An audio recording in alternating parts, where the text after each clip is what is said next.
Hoy el cielo está gris, triste. Han pasado 20 años, pero nadie ha podido olvidar. Eva Blanco tenía solo 16 años cuando la asesinaron.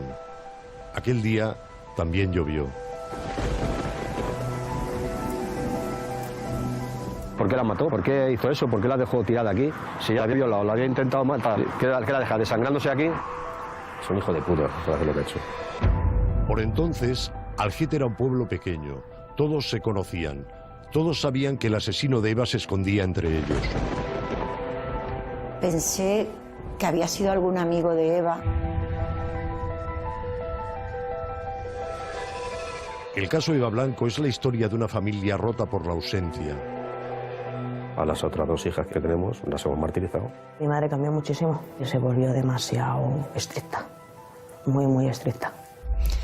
Le dio tantas puñaladas. 2 décadas de dudas, de temores y dolor, que empezaron la noche en la que Eva no regresó a su casa. Me llamo Jorge Colomar y soy detective privado.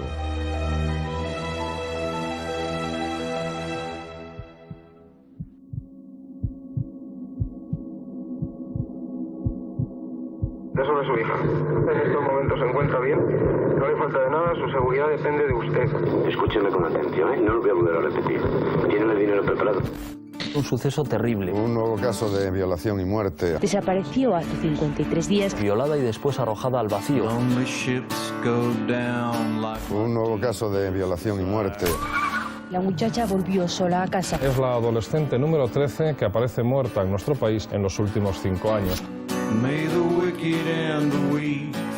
La autopsia confirma que el cadáver hallado ayer en Castellón es el de Sonia Rubio. Secuestro el pasado lunes en Madrid de la joven de 22 años Anabel Segura. Si no se cumplen las peticiones, será ejecutada. Ayer les llegaba la noticia que Anabel había sido asesinada. Un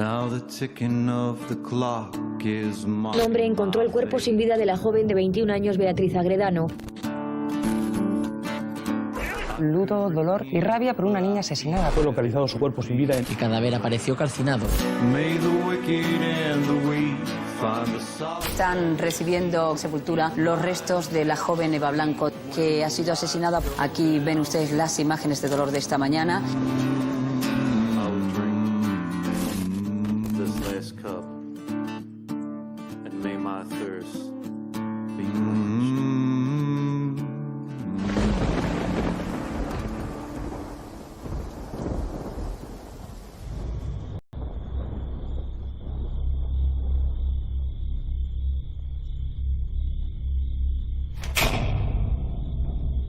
Ese día yo la dejé que llegara a las 12.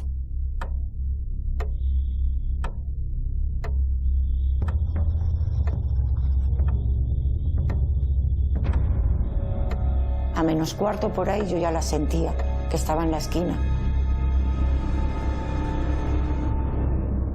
No era una niña que llegara tarde nunca a su casa. Tú le decías un horario y ella estaba. Esa noche yo notaba a mi madre muy rara. Habían pasado solamente 10 minutos de retraso. Mi madre estaba dando vueltas por toda la casa. Mamá, que no te preocupes, que va a venir ahora, que ahora va a venir. No, a tu hermana le pasa algo, a tu hermana le ha pasado algo. Llamé a casa de Vanessa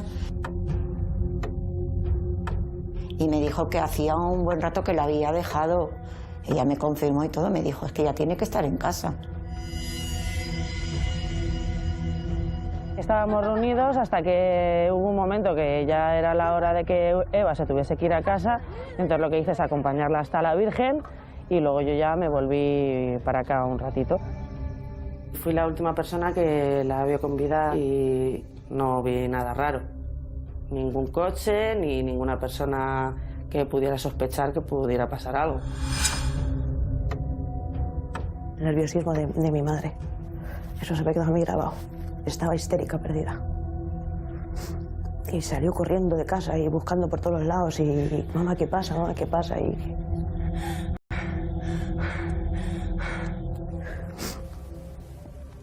nunca se me olvidará eso.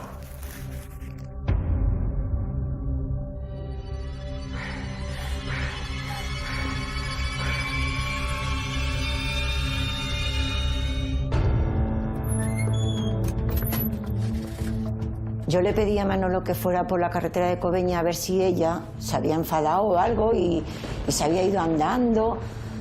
No sé por qué me vino a mí eso a la cabeza.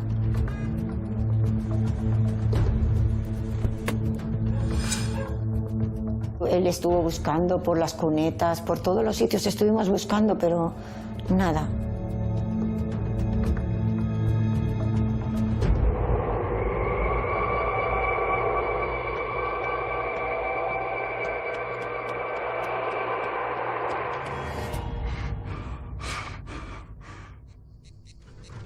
El cuerpo de Eva Blanco, de 17 años, ha aparecido en una cuneta de la carretera de Cobeña.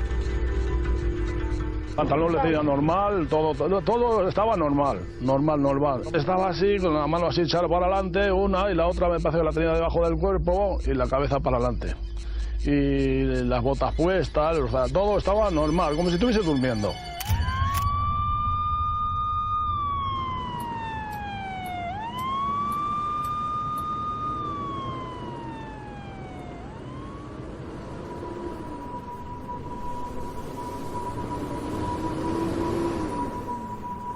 Y pensar en que mi hija nos ha estado llamando y que mi hija que ha estado aquí hasta por la mañana.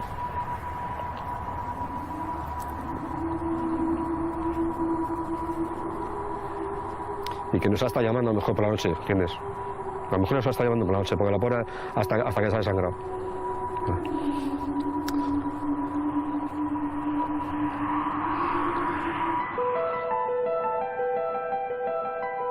El reloj se paró en la casa de la familia Blanco esa mañana del 20 de abril de 1997. Lo natural es que los hijos vean morir a los padres y no al revés. Y uno puede imaginar el dolor de que alguien rompa lo único que el ser humano puede construir a lo largo de toda su vida: una familia. Ellos vinieron sobre la 1 más o menos. Lo primero que preguntas es si está muerta. Es desesperante que te digan que tu hija con 16 años la han asesinado. Te quieres morir y me odié a mí misma porque la había dejado llegar a las 12 de la noche. Muchísimo dolor, muchísimo.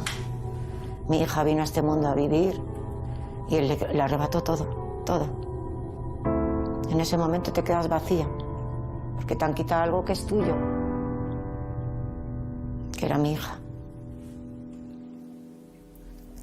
Veía la mirada de mi madre, que venía, y es que no me dijo nada.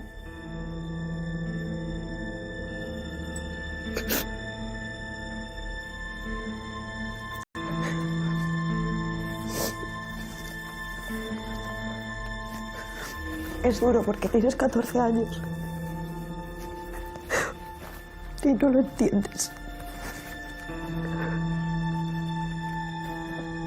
Me llamó mi hermana que viniera para casa, que me iba a ir con mi prima. Y de que bajábamos vimos a la Guardia Civil venir. Y claro, nos quedamos en el coche, yo tenía 11 años, nos quedamos en el coche y yo escuché a mi madre gritar.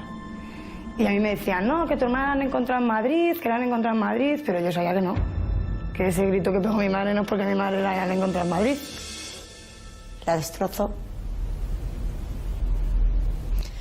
Le dio tantas puñaladas. Y luego encima la violó. Siempre pensé que porque no la había dejado en casa. Si ya le había hecho eso, ¿por qué la mató?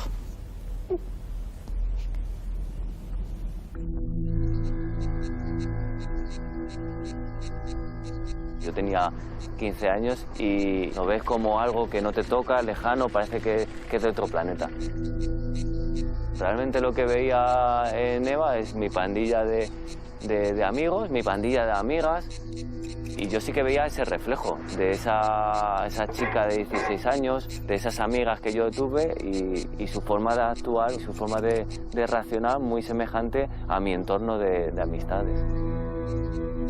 Yo era en un momento en el que estaba decidiendo casi mi futuro y empiezas a decir a tus padres que quieres ser guardia civil. Soy el capitán Rubén Valero, vine destinado a la Unidad Orgánica de Policía Judicial y bueno, me incorporé en el 2011.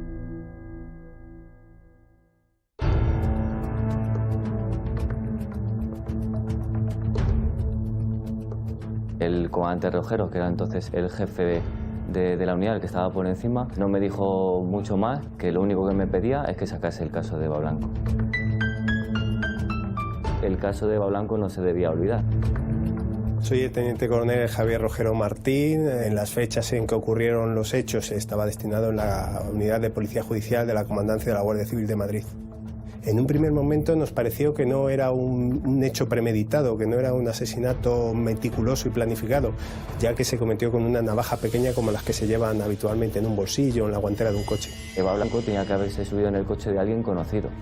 Basándonos en eso, lo que hacíamos básicamente es buscar diferentes líneas de investigación, teniendo en cuenta el perfil de una persona de confianza o que generase confianza a una niña de 16 años y que además fuese relativamente conocido en el pueblo o que por lo menos ella le conociese.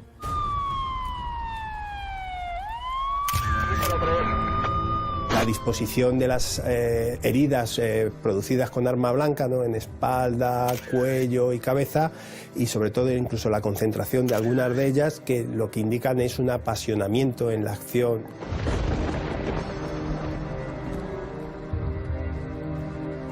Había caído agua, pero muchísima. Por lo tanto, muchas de las evidencias que pueden quedar, pues posiblemente se las llevará el agua.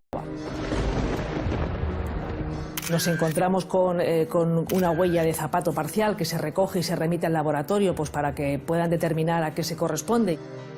La zona era empleada por las parejas de las proximidades para estar en intimidad.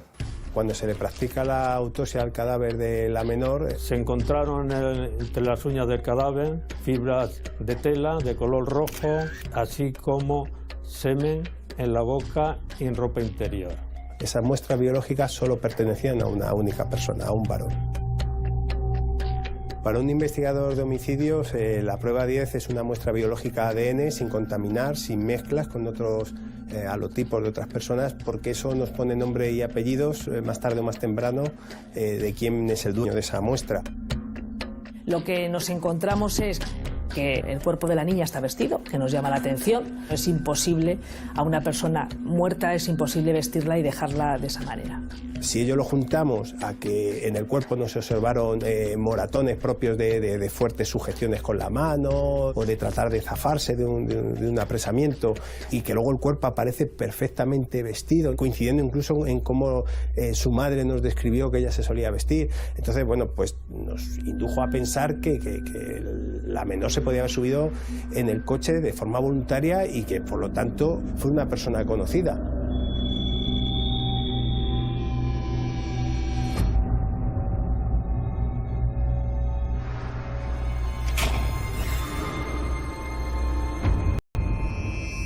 Siempre pensaba que había sido alguna amiga de Eva o algún amigo.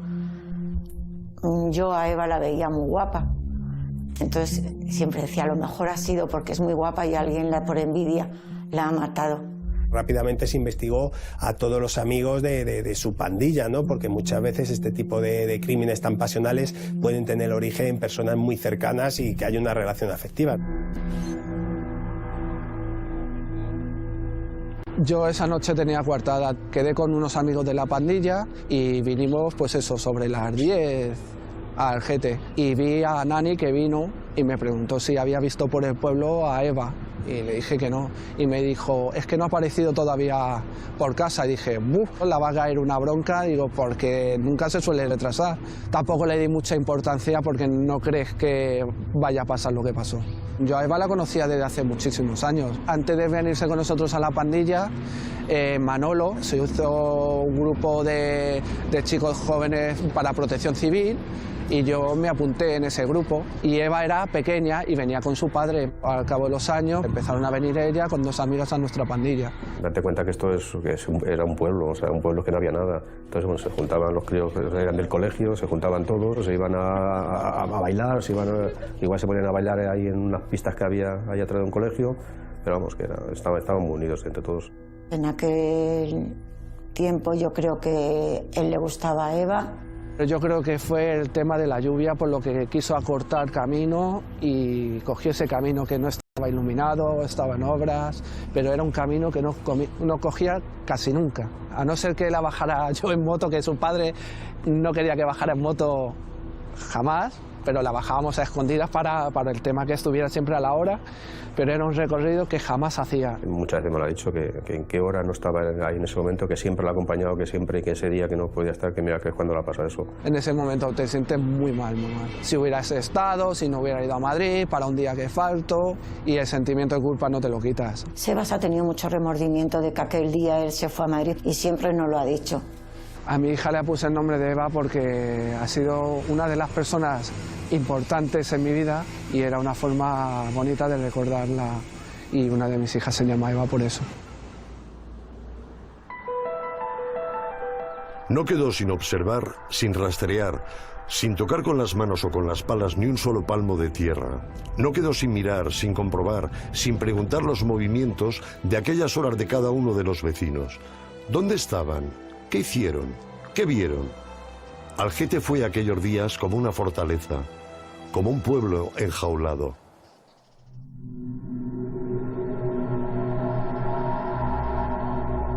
Nosotros vivíamos en un vivero de horticultura de plantas. Y ahí estuvimos casi más de 5 años viviendo. Que le pidió permiso a su jefe para instalar la caravana, porque antes vivíamos en Algete. Y ahí nos reuníamos todos a hacer barbacoa y luego a veces salíamos con los niños, íbamos para acá, íbamos para allá. Además, en esa época que no había como ahora ni ordenador, ni había teléfono, ni había la ventaja que hay ahora. No ha habido todas esas cosas. El mes de abril, y dale con el mes de abril y dale con Eva Blanco. Ojalá los muertos pudieran hablar. Ese día Eva se fue al Algete, a la plaza, a tomar calimocho con los amigos. ¿Qué pasó ahí? No lo sé, no te puedo decir. Pero Eva ya estaba con alguien en un coche. Y yo sé mucho y no te voy a responder ni a ti ni a nadie, no te voy a decir nada. Porque los padres tampoco dicen toda la verdad. Ay, que hay cosas.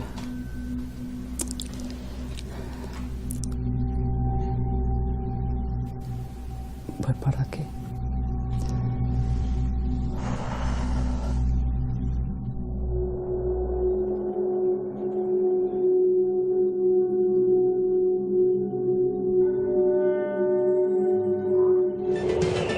La Guardia Civil lo tiene todo preparado, el laboratorio donde se analizarán todas las muestras y los 100 millones de pesetas que costará esta investigación. Masiva respuesta de los vecinos de la localidad madrileña de Algete ante la propuesta del ayuntamiento de hacer pruebas de ADN a los varones para comprobarlas con el código genético del hombre que violó y asesinó a la joven Eva Blanco hace más de 2 años. A mí me parece bien, con tal de que le encuentren. Sí, todo lo que sea favorable para la operación. Sí. ¿Por qué no la tengo que hacer yo? No lo veo lógico. Iba a un bar y miraba a los hombres mal, porque pensaba, mejor ha sido uno de estos, o ha sido aquel, o ha sido aquel. Y me corregían mis amigas, me decían, Olga, no mires así, porque les estás clavando la mirada.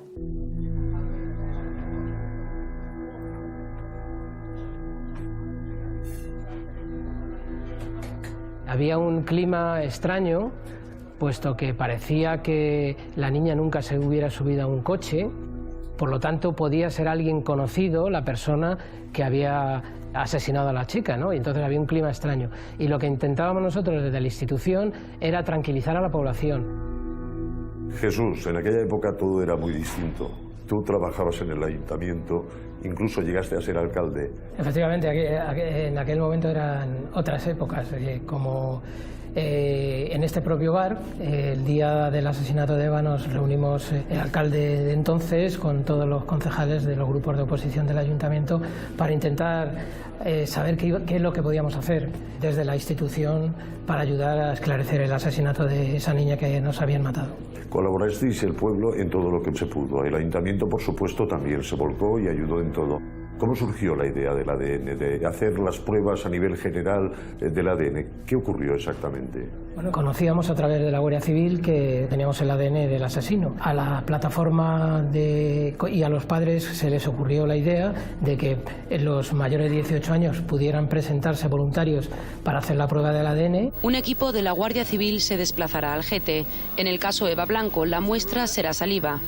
Se tomaría de la cara interna de la mucosa bucal. Esta iniciativa que toma el Ayuntamiento y el pueblo para ayudar a esclarecer y localizar al culpable de la muerte de Eva Blanco, ¿por qué al final no se hace? La juez de Torrejón de Ardoz, que es quien llevaba el caso, no lo autorizó. Las argumentaciones, pues supongo que serán las que ella considere o consideró en su momento oportunas. Los jueces ven inútil la prueba de ADN que pide el alcalde de Algete. El magistrado Arturo Beltrán fue el más duro y llamó chorrada demagógica a la iniciativa del alcalde. Anoche se celebró un coloquio, todos a favor de la prueba, menos un juez. De verdad, conforme a reglas de lógica y de experiencia, conforme al sentido común, pensamos que alguien de los que se ofrece para hacer la prueba de ADN va a ser el autor, conociendo como es público y notorio la gran fiabilidad de esta prueba. Hubo una controversia en los medios de comunicación a través de algunos jueces diciendo que era inconstitucional o que era ilegal. Luego, a lo largo del tiempo, esos mismos jueces, de una manera muy noble, reconocieron que era perfectamente legal y que las pruebas del ADN, como nada más que lo que se hacía es una autorización a la persona, o sea, autorizaba a la persona que le hicieran a él mismo la prueba del ADN. ¿Cuál era el número, más o menos, que me decías de personas que habían accedido a poner su autorización en la urna? Eran 2000 y pico sobre un espectro de 3000, 3500 ciudadanos mayores de 18 años. Este hecho había sido un mazazo para el pueblo y nadie estaba libre de culpa. Se sospechaba de todo el mundo. Incluso parece ser que al padre de Eva Blanco también fue sometido a algún tipo de prueba.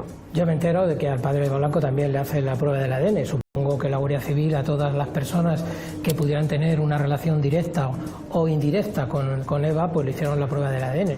Teníamos que nos habían matado a una de nuestras niñas. Había un silencio, porque de hecho en los bares no se hablaba de este tema. Era un silencio, sabiendo que podía ser que una persona de este pueblo hubiera matado a esa niña.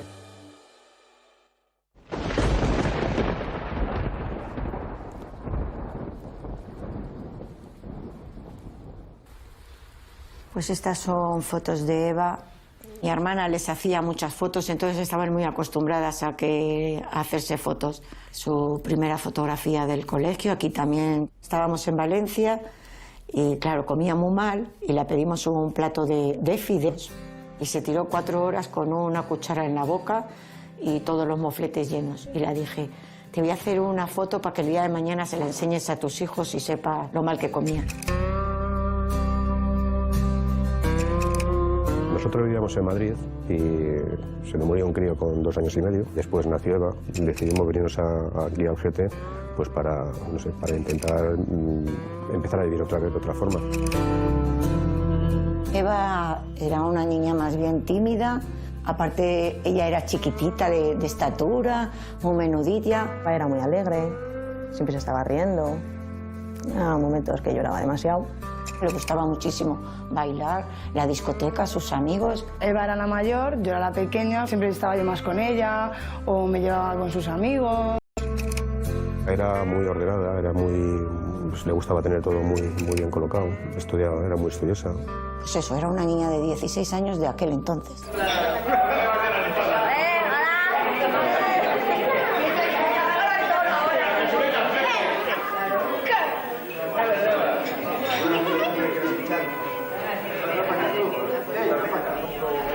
Esta era la habitación de Eva. La guardia la querían todas, entonces se sorteó y le tocó a ella. No subía, me daba mucha pena. Por eso mis hijas decían, mamá, pues tápiala y así te quedas sin habitación. Y esto se quitó ahora como 15 años o cosas así, y ya se subió una de mis hijas aquí, pero ya no quería que hubiera nada de su hermana porque le daba no sé qué, y entonces se cambió la habitación. Siempre cuando subo, siempre recuerdo sus zapatillas, que siempre las dejaba ahí colocadas. Siempre. Y cuando desapareció también tenía ahí las zapatillas. Ella ahora haría 36 años. Es un recuerdo.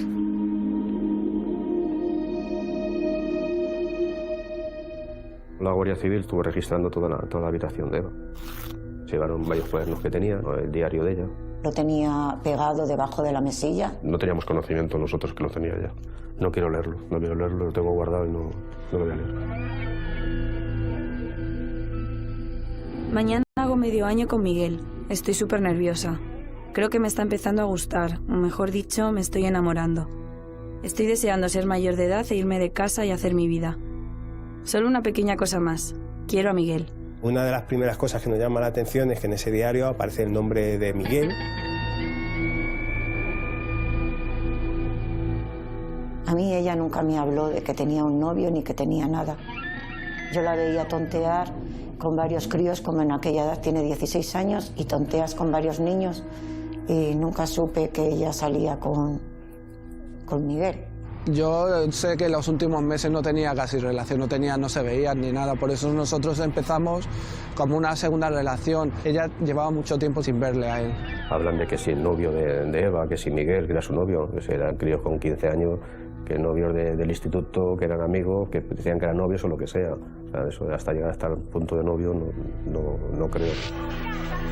Hay un agente que me dijo, un guardia, que ellos conocían más a mi hija que a nosotros, de todo lo que había en los diarios. Y te pones a leerlos y bueno, son cosas pues, de las crías de esa época, de que si niños, de que si chicos, de que si chicas, de que si fiestas. En el diario de Eva existe una hoja concretamente en la cual ponía Eva y 343-110. Lo que nos llevaba a pensar a los investigadores era que podía ser una persona. Hay personas que han sacado su conclusión de esta numeración. Ese número lo que hace es disparar, que aparezcan todo tipo de versiones sobre lo que podría significar. Incluso se difundió a los medios de comunicación, hubo todo tipo de llamadas, nos inducían a que contemplásemos la posibilidad de que si podía ser cosas relacionadas con extrema derecha o algún tipo de ideología radical. Algo hay aquí raro y que vincula a Eva Blanco con el mundo neonazi. El número había que dividirlo en 3 partes. Los neonazis españoles utilizan mucho el 34, que quiere decir CD, combate por Alemania. El número 11 significa la letra K. 3 Ks forman la palabra Ku Klux Klan. Y por último, la O. O sea, que lo que se pensaba que era el 0 es una O mayúscula. Es una O mayúscula que identifica una runa céltica a la que ellos le tienen mucha estima, que es Odal. Nosotros la conclusión que llegamos es que este número quiere decir Eva y nazis. Bueno, un poco más que era cosa de brujería, cosas de nazis. Hay una serie de dibujos que hay personas que lo han visto y que le han tachado a mi hija de todo. Que era de ultraderecha, una persona que estaba en la ultraderecha, que era muy ligera y se iba con estas personas y por eso la han matado. Estos dibujos, yo te puedo decir que pertenecía a una organización juvenil española. Cuando yo tenía 14 años, tengo muchas cosas de esa época, muchos dibujos, muchas insignias, y yo para mi hija era un tótem. Todo lo que veía en mí, ella lo hacía. ¿Qué ha dibujado? Una flecha, se ha puesto aquí, viva la falange española de las Jones. Fíjate cómo lo pone. O sea, cosas que pone aquí, ya por eso ya es de la ultraderecha, y por eso la han matado. Llegaron a poner a Eva como que la niña era una puta, como que la niña era una neonazi. Hay un criminólogo que dice que a mi hija la han matado porque pertenecía a un grupo de extrema derecha. O sea, ¿cómo se puede permitir la gente decir las cosas que dicen y editar un libro? Ellos no se dan cuenta de que hay familias, hay hermanas, hay amigos que lo están oyendo.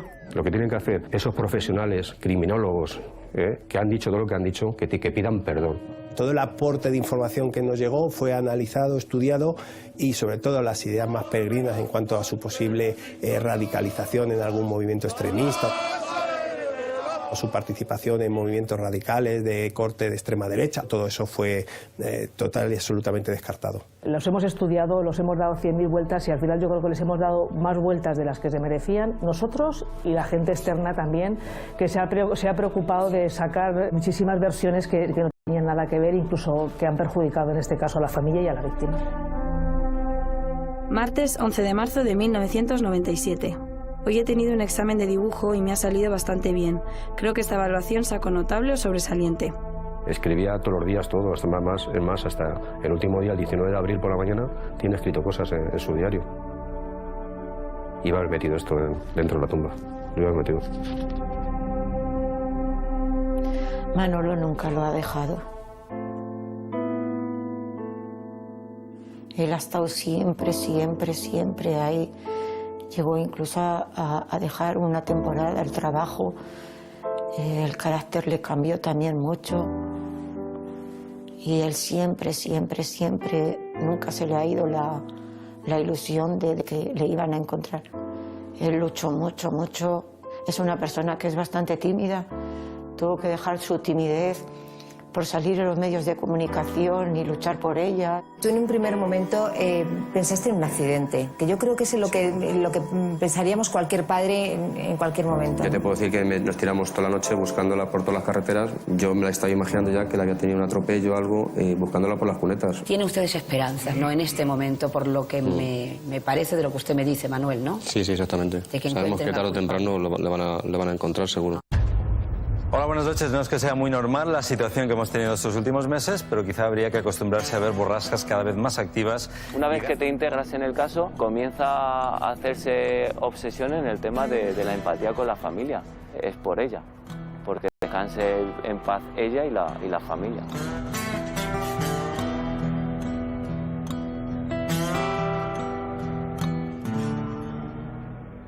En Algete es otra muerte la que preocupa, la de Eva Blanco, que fue violada y asesinada por uno de sus vecinos. Al menos las investigaciones continúan centradas en el pueblo.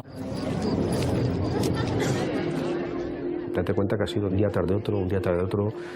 Cada vez que me decían que hay indicios que tal y cual, estamos siguiendo una línea, luego esa línea se estropeaba. Hay otra línea.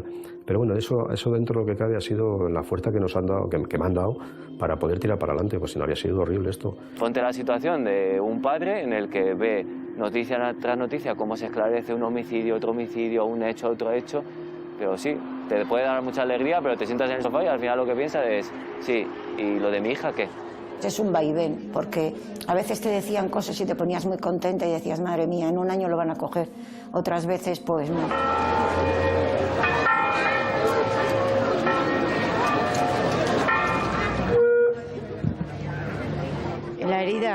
La herida a mí nunca se me va a cerrar.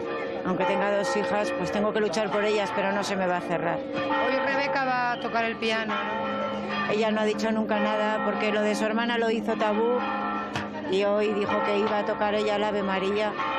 Esperemos que le salga bien por Eva.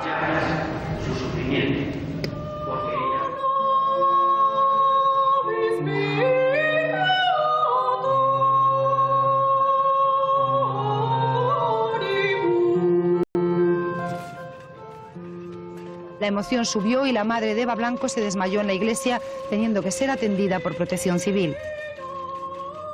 Como es la canción favorita de mi hermana, pues se la hemos dedicado a ella.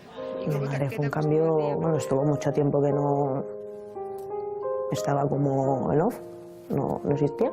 Aprendes a vivir entre comillas. La pena siempre la vas a tener. Tú ves a tus hijas que disfrutan y tal y dices, ¿cómo sería ella ahora? Y de repente se volvió demasiado estricta, muy, muy estricta. Y sobre todo más con mi hermana, la pequeña, mi hermana María. Muchísimo. Se pasa mal, porque no es que se haya muerto por una enfermedad, es que no. Yo, por ejemplo, ahora vivo con miedo porque digo, jolín, es que mi madre, yo la entiendo porque yo he peleado mucho con mi madre. No me dejaba salir, bueno, es que nada, o sea, nada, cero. A las otras dos hijas que tenemos las hemos martirizado, O sea, no las hemos dejado salir, se quedaban en casa cada vez que movían una silla, castigada porque han movido la silla, o sea, las hemos martirizado. Desde que pasó lo de Eva me tiré como 4 o 5 años que me despertaba a las 4 de la mañana y ya era hacer el camino que había hecho Eva mentalmente. En salud, sí me ha perjudicado, Yo hace 3 años he estado muy enferma y bueno, ella me ha sacado para adelante porque ha dicho tú tienes que estar aquí, que tienes nietos que cuidar. Para mí, su familia sí que era un fiel reflejo de mi familia. O sea, yo en su madre veía el reflejo de esa madre luchadora, un poco ese reflejo de mi madre que incansable, esa lucha constante, el cómo te decía que su único objetivo en la vida era conseguir o localizar al asesino de su hija. Entonces, sobre todo es ese reflejo de sus padres como mis padres. Eva Blanco se convirtió en el caso más complicado de la Comandancia de Madrid. Nosotros, evidentemente, ha habido muchísimos momentos en esta investigación en la que veíamos que nos chocábamos contra una pared.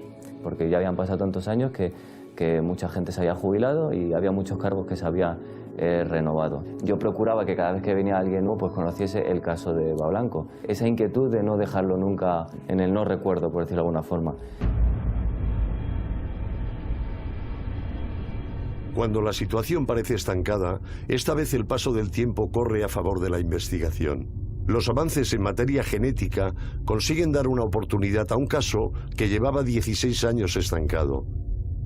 Tan solo quedan 4 para que el delito de homicidio prescriba. El asesino de Eva está a punto de salir indemne. El caso era un caso que el grupo de homicidios pues teníamos en mente. Incluso en nuestro tiempo libre en casa seguíamos dándole vueltas al mismo. En el 2013 el teniente Pablo había visto un reportaje en el que había visto pues un poco la evolución en el análisis e investigación del ADN. Estudios genéticos en los cuales pueden aportar otros datos a mayores como era el origen geográfico de la muestra o incluso color de pelo y ojos. Por ese motivo optamos por oficiar por medio de la autoridad judicial a la Universidad de Santiago de Compostela para que nos hiciese ese estudio. La Universidad de Santiago, gracias a las últimas tecnologías, determina que el ADN es de alguien del norte de África. La Guardia Civil lo que hizo fue centrarse en toda la población magrebí que en esa época residía en la zona y fue intentando tomar muestras tanto a ellos como a sus familiares. Una vez tenemos el informe que emite la Universidad de Santiago de Compostela, pues lo que se hace es recuperar los patrones de la época y empezar a realizar un estudio, a identificar aquellas personas que correspondieran con los datos que fueran de varones norteafricanos de la época. Y salían aproximadamente unos 300 individuos. Cuando nos pusimos a trabajar la obtención de perfiles de ADN de esas personas que teníamos censadas en la época en Coveñas y Algete, no llegaría a 10 personas como mucho de los 300 que teníamos en censo.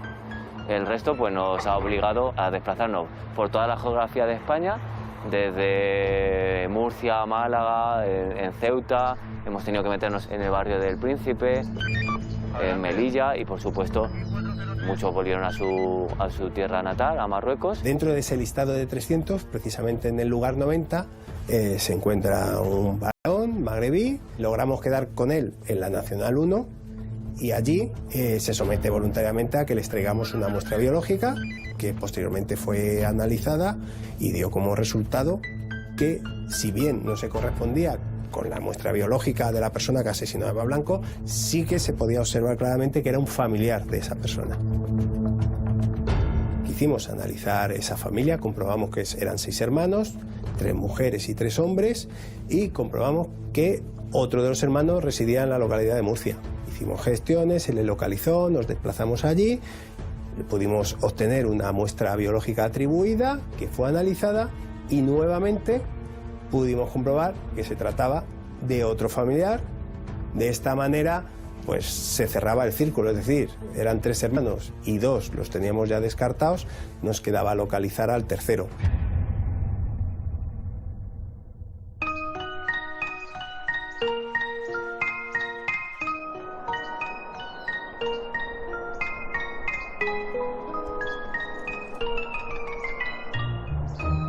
Ahmed Chel lleva una vida tranquila. Se ha casado 2 veces, vive en Besazón, en el este de Francia. Tiene 5 hijos. Parece que es un tipo normal que no despierta sospechas. ¿Podría este señor, tan familiar y afable, ser un asesino?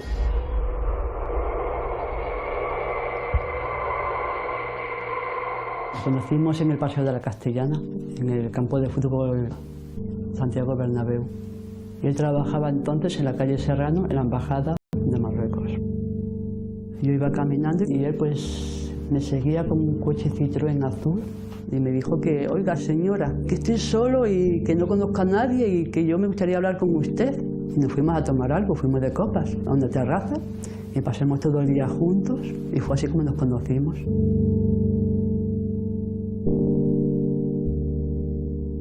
Antes de casarme, lo llevé a donde viven mis papás, a Castilla y León, a Zamora, para que lo conocieran, como era el hombre con el que me iba a casar, que mi mamá no estaba de acuerdo. Es racista.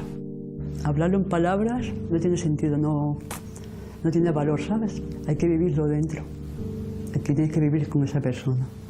Como si dice al lado de un criminal. Porque yo parece ser que estuve viviendo con un criminal, sin saberlo, claro.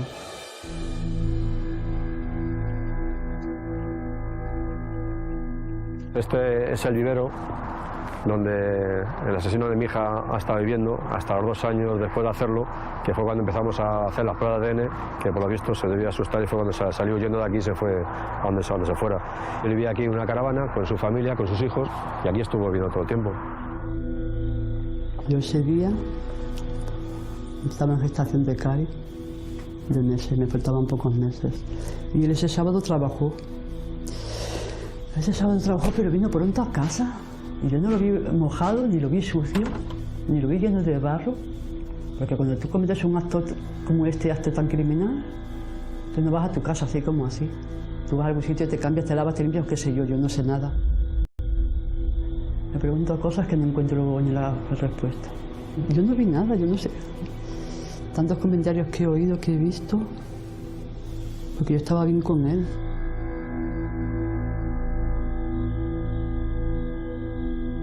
Tú imagínate, después de todo lo que hemos estado luchando, de lo que todos hemos estado intentando localizarle, que yo haya estado al lado de él más de una vez en la carretera, ahí parado que he estado yo, y está aquí en el vivero y que no sabía qué era él, fíjate.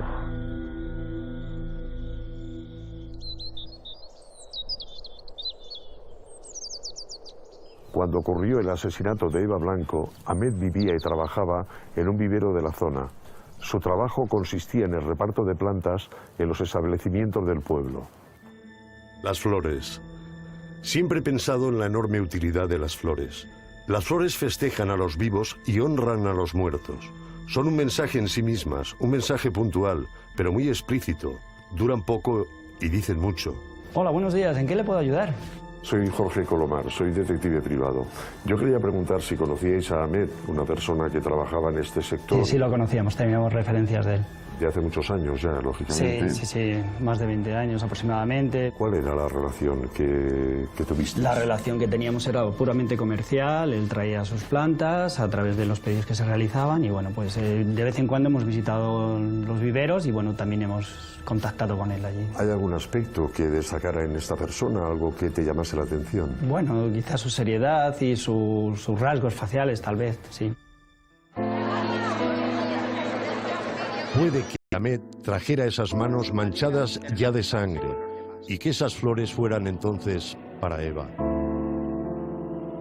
El sueño de la muerte se fundió con el descanso de la noche. Un día en el que lo más comentado sin duda en este país es la llegada por fin de las lluvias. Esta mañana entró la primavera y de su mano ha llovido en parte de la España sedienta. Yo lo que no quería es que cuando prescribiese el caso nos quedásemos con la sensación de que se había dado algo sin tocar.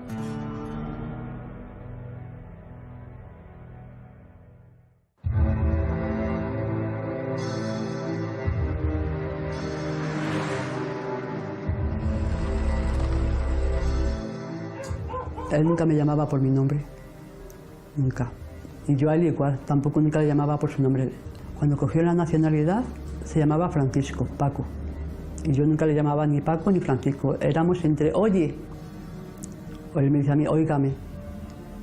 Yo iba con él, iba aterrada, vivía aterrada, más con miedo. Yo vivía asustada, de verdad, pensando qué hago con mis niños, dónde voy. Fue muy duro. Porque cuando llegué aquí, parece ser que estaba con otra, ¿vale? Con la que hoy en día es Fátima, su mujer. Estaba quemada, estaba harta. Pero a pesar de eso quedemos bien, porque es el padre de mis hijos. Divorcio nunca ha habido entre nosotros, fue separación. Él su vida y yo la mía.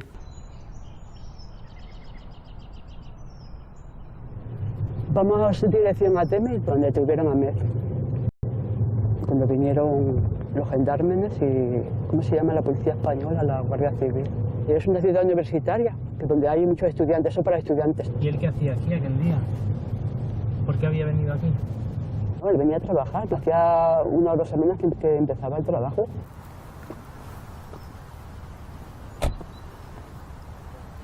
Bueno, aquí estamos.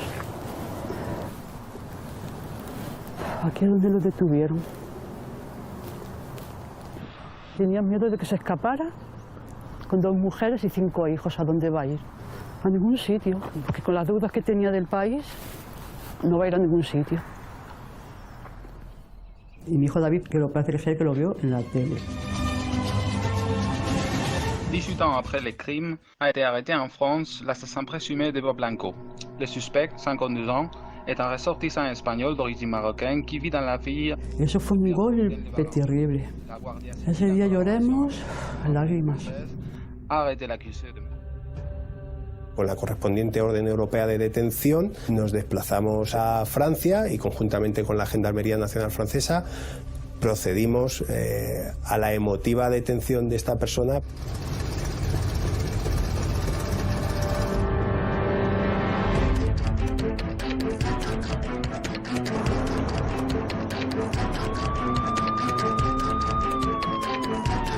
Sobre todo para los investigadores españoles, muchos años después se cerraba por fin con un broche de oro un caso de lo más complejo y de lo más mediático que ha habido en la Comandancia de la Guardia Civil de Madrid.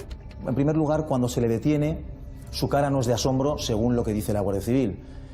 Le comentan que viene por el caso Eva Blanco y él muestra como una especie de sintomatología física de abatimiento.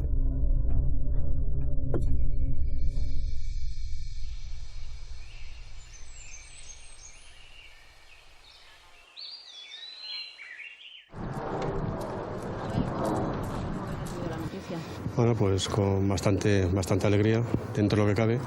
Parece que ya con esto se cierra ya una etapa de todo lo que ha pasado después de 18 años y ahora, bueno, ahora se abre otra a ver qué pasa.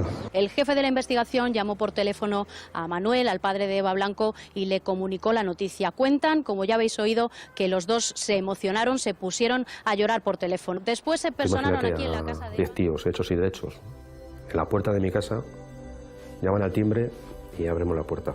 Y están toda la Guardia Civil, todo el grupo de homicidios está en la puerta.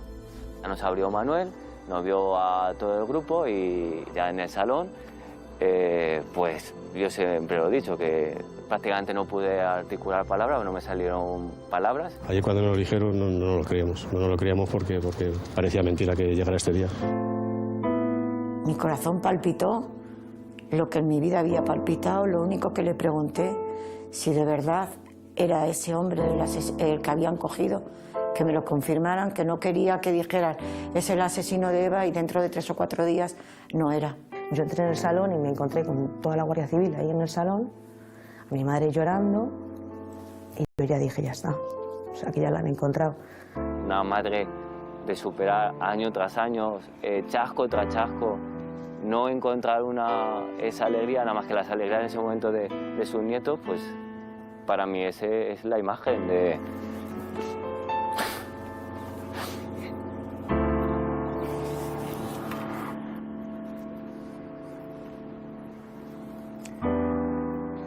Para mí era eso, era mi madre.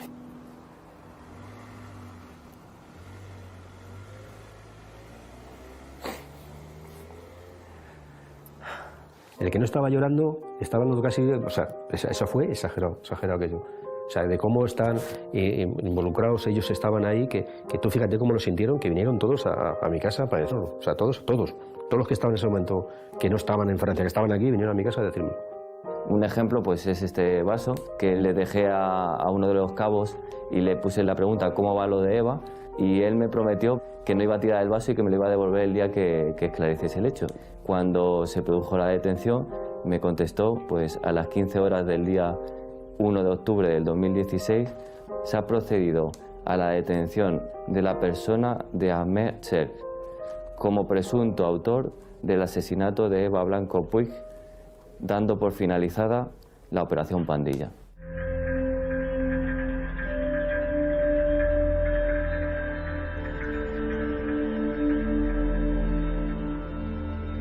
Era un asesino. Era alguien que había hecho algo terrible y que se creyó impune con el paso de los años. Y por fin había sido detenido. Un éxito de la policía.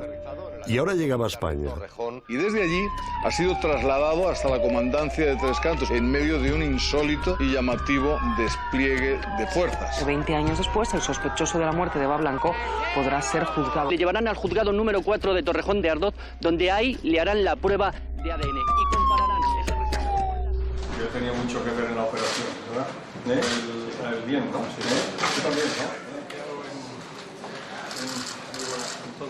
Afortunadamente, este tipo de delitos perseguían a los 20 años y la Guardia Civil lo ha esclarecido a los 18 años. Se ha pedido la extradición, la colaboración con las autoridades francesas ha sido en todo momento extraordinaria y, pues, evidentemente, pues, lo antes posible, cumpliendo los procedimientos correspondientes, pues que se ha puesto a disposición judicial y que responda ante la justicia española de ese crimen cometido en España, pues a una ciudadana española, en este caso Eva Blanco. Tras la detención se le extrajo una muestra de ADN a Ahmed y en 24 horas pues el Servicio de Criminalística nos confirmó que era el autor de los hechos del asesinato de Eva Blanco. Cuando mantuvimos la primera entrevista con Ahmed se denotaba como que era una historia que tenía previamente interiorizada, que era que había dos personas, que él se encontró con el cuerpo de Eva Blanco ya fallecido y que dos personas le obligaron a eyacular encima de Eva Blanco.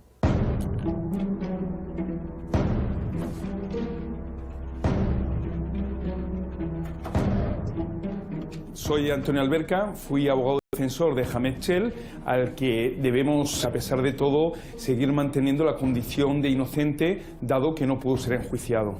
Ahmed siempre mantuvo la misma versión de su inocencia, es decir, incluso un preso trató de grabar, de sonsacarle la información de cómo habían ocurrido los hechos y Ahmed, con toda la naturalidad, pues mantuvo su plena inocencia. Que él mantuvo relaciones con la víctima porque le obligan unas personas, a lo que no se opone la menor, y que desde luego él nunca asesinó a nadie y que nunca apuñaló a la menor. Una persona bajo la coacción de una amenaza con un arma blanca puede ceder a todas las pretensiones del individuo sin que por ello se pueda considerar que es que ha accedido voluntariamente a subirse y posteriormente mantener relaciones sexuales. ¿Por qué dio el paso el supuesto autor de los hechos de matar a la niña? Yo creo que ese miedo a ser identificado como posible autor de una agresión sexual pues le llevó a dar un paso más y acabar con la vida de la niña. Ella, cuando salió corriendo, se cayó, empezó a subir por el terraplén. Esta persona cogió por atrás y ya no es que le dieron una puñalada, es que le dio 19 puñaladas, entre ellos en la cabeza. Entonces lo que no entendemos es el ensañamiento que tuvo hacia ella. ¿Por qué la mató? ¿Por qué hizo eso? ¿Por qué la dejó tirada aquí? Si la había violado, la había intentado matar, la dio una puñalada que prácticamente la deja desangrándose aquí, pero aquí fue lo que hizo, dejarla aquí tumbada desangrada.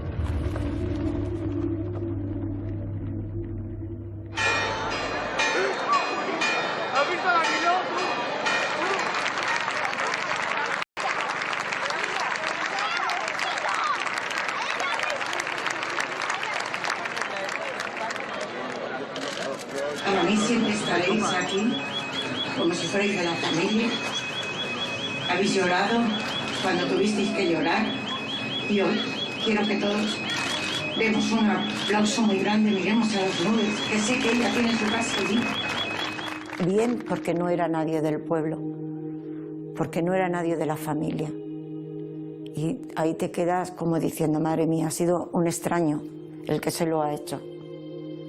Siempre dije que ojalá viniera antes de que yo me muriera para no dejarles esta herencia a mi hija, de que ellas buscaran al asesino de Eva. Él fue a declarar en el juzgado y justamente cuando estoy cruzando la calle del juzgado veo que le está sacando por la calle. Pues imagínate que si no es por la Policía Nacional, pues no sé qué había pasado allí, ¿entiendes? Quería saber el por qué había hecho eso. Después de conocerle, no es pensar que porque ha hecho eso. Es un hijo de puta por hacer lo que ha hecho.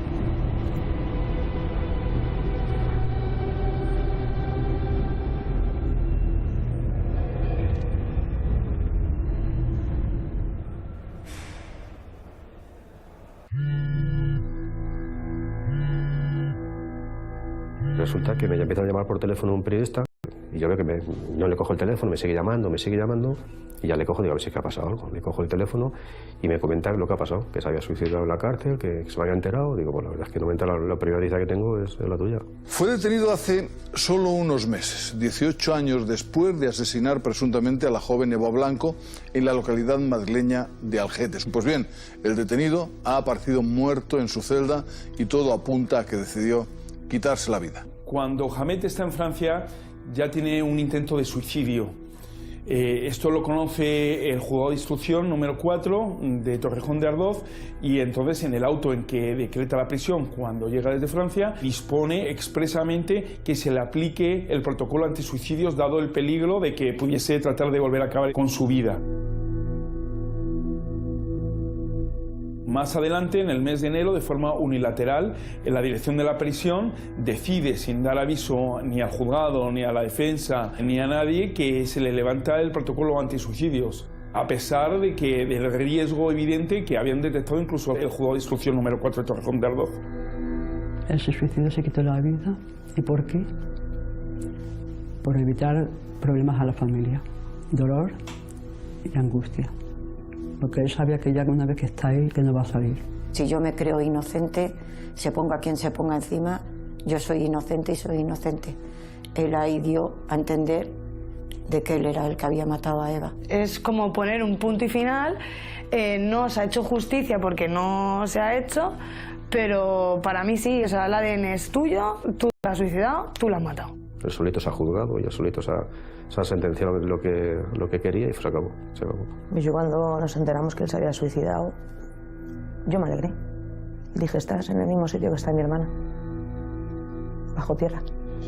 Debemos dejar muy claro que Hamet jamás ni siquiera llegó a ser acusado de estos hechos. Simplemente estuvo investigado en una instrucción penal y él y su familia cargarán con esa situación de no haber podido defender, dar su versión ante los tribunales y defender que él realmente no fue el autor de todo eso. Creo que el sistema falló. A Ahmed se le había aplicado un protocolo antisuicidios que fue levantado días antes de que se procediera a su suicidio, y digo que nos privó no de conocer la verdad, que la verdad, por suerte y por tesón de la Guardia Civil y de todos los implicados en la investigación, se demostró la que es la verdad objetiva, ¿no? Que fue Ahmed el autor del asesinato, detención y agresión sexual de Eva. ¿Que él la violara? Bueno, porque el ADN, como tú dices, 100%. Sí, seguro. Pero ¿y matarla? Ay, mira, es que yo hay cosas que no te las puedo decir. El ADN no quiere decir que él la haya matado, que tuvo relación con ella, sí. Porque una cosa es violar y otra cosa es matar.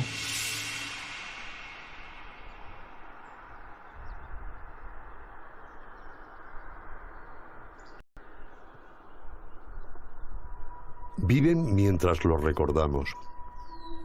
Su familia, su pueblo, todos custodiaron la memoria de Eva. Todos buscaron entre los parajes y los ADNs y las piedras y las miradas y el pensamiento. No hubo paz hasta que no llegó el culpable. Hasta poner un nombre, Ahmed, que rompía el silencio de los años y de los inocentes. Y el tiempo dejó de ser enemigo. Y llegó por fin el descanso, aunque nunca llegue, claro está, el olvido.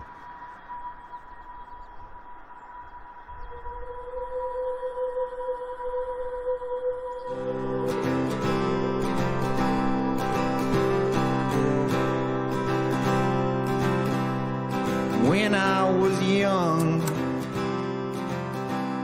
I thought the whole world Siempre le echaba Reyes a Eva durante una temporada. Pero luego ya dije, me estoy mortificando yo porque nadie los coge. Los cojo yo misma. Entonces ya dejé de hacerlo.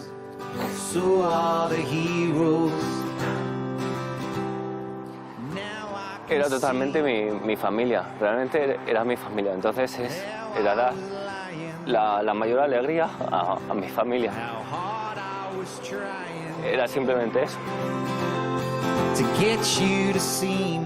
Mi hija ya está ahí donde está, ya está, hemos hecho justicia con ella y tenemos que seguir viviendo. Tenemos que seguir viviendo.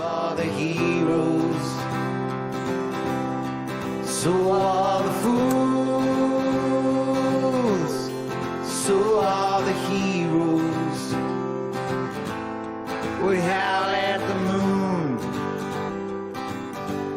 and challenge the sun. So are the fools.